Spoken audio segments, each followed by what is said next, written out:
Urban League and other organizations today with recommendations for the upcoming LMPD contract negotiations. They shared nearly 20 sections they say need to be removed, revised, or replaced. WHAS 11's Taylor Woods and photojournalist Nelson Reyes were there to hear the ideas.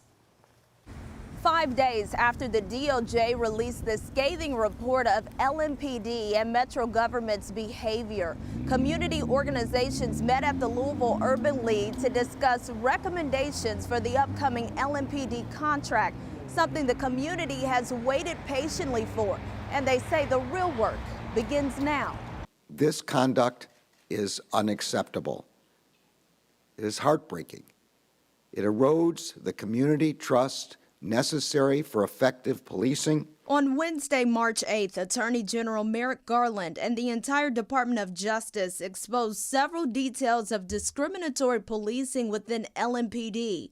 Today, Louisville Urban League President Dr. Kish Kumi Price got emotional while reading aloud the incidents of the report.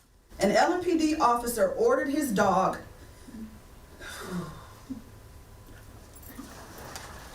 to bite a black 14-year-old, even though he was not resisting.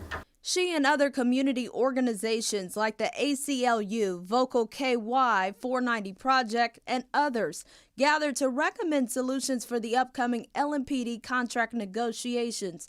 Those suggestions were made with a remove, revise, replace approach. Around non-discrimination, it should be revised to include an exception that includes participation in known hate groups, white supremacy groups, domestic terrorist groups. Price kept echoing that there is no accountability without transparency. She discussed what police retraining should look like.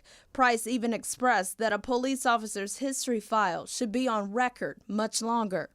And officers only have their files available for a year and then they're destroyed? That's crazy. She and other leaders are recommending at least a 5-year hold on those records. They also requested revision when it comes to body cameras. If a body camera is intentionally turned off during an encounter with a citizen, conviction of certain misdemeanors. And the Urban League plans to meet with the mayor's office to discuss more details about these recommendations. In Louisville, Taylor Woods, WHAS 11 on your side. Some other areas talked about today include what can cause an officer to be relieved of duty and explicitly banning officers from participating in known hate groups.